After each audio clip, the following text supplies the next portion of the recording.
یہ بتائیے گا، یہ بیت المقدس کو قبلہ اول کیوں کا قرار دیا جاتا ہے؟ کیونکہ قرآن مجید تو بتاتا ہے کہ یہ جو حرم ہے، یہ جو مکہ کے اندر ایک معبد تعمیر ہوا ہے، یہ اصل گھر ہے اور یہ پہلے سے موجود تھا، سیدنا ابراہیم نے بھی اسی کی بنیادیں اٹھائی ہیں، تو اس کو قبلہ اول کیوں کہتے ہیں؟ یہ لوگوں نے ایک تعبیر اختیار کر لی ہے، کیونکہ مدینہ میں آنے کے بعد قبلہ تبدیل کیا گیا، تو اس میں لوگوں نے یہ تعبیر اختیار کر لی، ورنہ میں تو اس کو کبھی سمجھ نہیں سکا۔ اس کی وجہ یہ ہے کہ ابتدا میں رسالت میں آپ صلی اللہ علیہ وسلم کے ہاں جو روایت رہی یا جو قریش کے ہاں موجود تھی، وہ تو بیت اللہ کی طرف منہ کر کے نماز پڑھنے کی تھی۔ اللہ تعالیٰ نے خود قرآن میں بتایا ہے کہ ہم نے یہ تبدیلی کی تھی، اور اس کی وجہ بتائی ہے کہ ہم یہ دیکھنا چاہتے تھے کہ یہ بنی اسماعیل کے لوگ اپنی موروثی روایات کے اسیر ہیں یا پیغمبر کی پیروی کرتے ہیں، یہ دیکھنا چاہتے تھے۔ تو ہم نے آزمائش کے لیے، یہ آپ جانتے ہیں کہ ہمارے دین میں کچھ ابتلا کے احکام ہوتے ہیں، امتحان کے لیے بعض چیزیں مقرر کر دی جاتی ہیں۔ اس کی ایک بڑی نمایاں مثال یہ ہے کہ احرام کی حالت میں آپ شکار نہیں کریں گے، تو یہ بتایا گیا کہ اس وقت جانور آپ کے سامنے آئیں گے جب آپ سفر کر رہے ہوں گے، لیکن آپ اللہ کے حکم پر رکے رہیں گے۔ تو یہ بھی ابتلا کا ایک حکم تھا۔ جس وقت وہ ابتلا کے تقاضے پورے ہو گئے تو اللہ تعالیٰ نے تبدیل کر کے اصل قبلے کو بحال کر دیا۔ درمیان میں یہ ایک کوئی 2-2.5 سال 3 سال کا وقفہ ہے جس میں بیت المقدس قبلہ رہا ہے، اس کو لوگوں نے تعبیر کر لیا۔ یہ تعبیر نہ قرآن میں آئی ہے اس طریقے سے، نہ رسالت میں آپ صلی اللہ علیہ وسلم نے اختیار کیا ہے۔ یہ واقعہ البتہ اللہ کی کتاب قرآن میں بیان ہوا ہے کہ کچھ وقت کے لیے، اب وہ کتنی مدت تھی، 2 سال 3 سال 4 سال، بیت المقدس کو قبلہ مقرر کر دیا گیا تھا اور بیت الحرام سے ہٹا کر مقرر کیا گیا تھا۔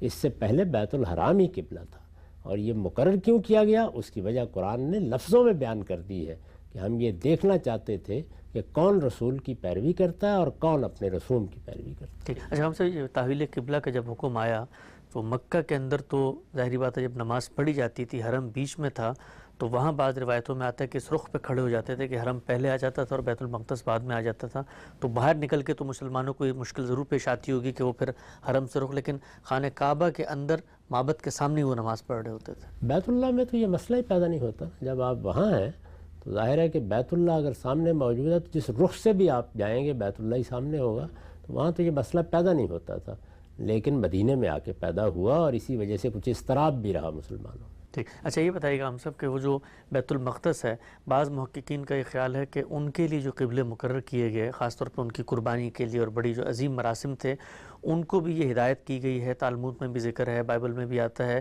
کہ وہ جنوب کی جانب اس کا رخ کریں گے اور وہ وہی رخ بنتا ہے جو کہ حرم کا رخ ہے، مکہ کا رخ ہے، تو ان کو بھی اس قبلے کی پیروی پہ آمادہ کیا گیا تھا۔ بظاہر یہی معلوم ہوتا ہے، امام فرائی کی تحقیق بھی یہی ہے، بعض دوسرے محققین بھی یہ رائے رکھتے ہیں کہ اللہ کا پہلا گھر جو اس کی عبادت کے لیے بنایا گیا وہ تو بیت الحرام ہی ہے۔ اس وقت بھی اگر آپ دیکھیں، یعنی ساری تاریخ کو چھوڑ دیں، قبلہ مقرر کرنا ہے۔ قبلہ مقرر کرنے کا مطلب کیا ہے کہ یعنی آپ کو نماز پڑھنی ہے، عبادت کرنی ہے، اور اس میں ایک نظم چاہیے۔ اگر آپ اجتماعی عبادت کر رہے ہیں تو کسی جانب رخ کریں گے تو اسی صورت میں جماعت ہو سکتی ہے، اس کے لیے قبلہ مقرر کیا جاتا ہے۔ اس کی اہمیت کیا ہے؟ نظم سے زائد کچھ نہیں۔ چنانچہ خود سورہ یونس میں قرآن نے بیان کر دیا ہے کہ سیدنا موسیٰ نے جب اپنی قوم کی تنظیم کی اور نماز کا اہتمام کیا گیا، 500-550 سال گزر چکے تھے، لوگ بہت سی چیزیں فراموش کر چکے تھے، تو ان کو ہدایت کی گئی کہ اپنے گھروں کو آپ قبلہ قرار دے لیں، یعنی تاکہ نظم پیدا ہو جائے۔ اب آپ نے قبلہ مقرر کرنا ہے عالمی سطح پر، تو کس کو مقرر کریں گے؟ دنیا میں 3 مسجدیں ہیں، یعنی ایک ابراہیم علیہ السلام کی بنائی ہوئی، ایک سیدنا داؤد کی بنائی ہوئی، اور ایک محمد الرسول اللہ کی بنائی ہوئی۔ تو خود دیکھیے کس کا انتخاب کریں گے۔ ظاہر ہے کہ ابراہیم کی بنائی ہوئی مسجد کا انتخاب کیا جائے گا، وہی بیت اللہ الحرام ہے۔ تو اصلاً تو قبلہ وہی ہے، اسی کو ہونا تھا، لیکن اگر کسی ضرورت کے تحت کوئی اور عبادت کا قبلہ قرار دی گئی تو اس سے کوئی فرق نہیں پڑتا۔ اور یہ بات بالکل قرین قیاس ہے کہ جب بیت المقدس بنایا گیا تو جو اصل قبلہ ہے اس کا رخ بھی اسی جانب ہونا چاہیے۔ اور یہ جو تعبیریں اختیار کی گئی ہیں جنوب کی یا اس سمت کی، یہ اسی کو بظاہر لگتا ہے کہ بیان کرتی ہیں۔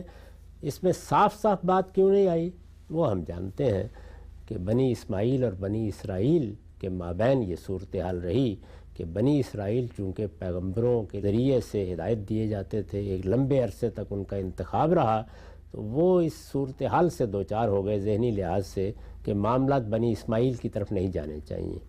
تو یہ وہی حسدم من عند انفسہم ہے، جس کے نتیجے میں بہت سی چیزیں انہوں نے محو کر دیں۔ آپ اگر علم و عقل کی روشنی میں دیکھیں تو بیت الحرام ہی قبلہ ہے اور ہونا چاہیے۔ ٹھیک